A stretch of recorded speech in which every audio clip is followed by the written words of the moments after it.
சுவிசேஷம். இந்த நாளுக்குரிய தேவ வார்த்தை.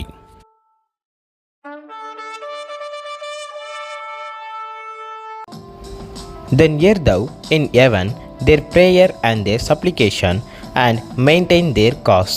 1 Kings 8:45. ఆకాశమందు నీవు వారి ప్రార్థన విన్నపములు విని వారి కార్యములు నిర్వహించుము. రాజులు మొదటి గ్రంథం 8వ అధ్యాయం 45వ వాక్యం.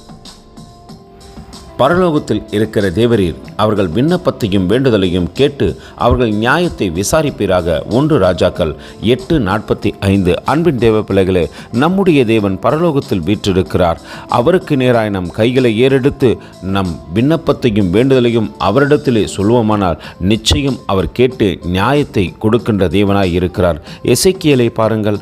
அவருடைய நியாயத்தை சுவர்புறமாய் திரும்பி பரலோகத்தில் வீற்றிருக்கிறவரே, உம்மிடத்திலே என்னை தாழ்த்துகின்றேன், கொடுக்கின்றேன், உமக்கு முன்பாக உண்மையும் மொத்தமாய் இருந்தேனே என்று சொல்லும் பொழுது அவர் மனம் இறங்கி உடனே விசாரித்து 15 ஆண்டு காலங்களை கூட்டி கொடுத்தார்.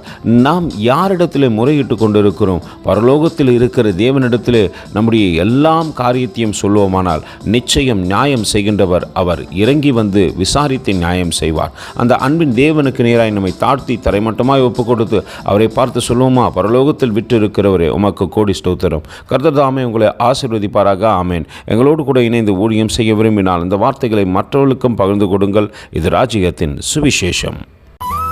Thank you for watching. God bless you.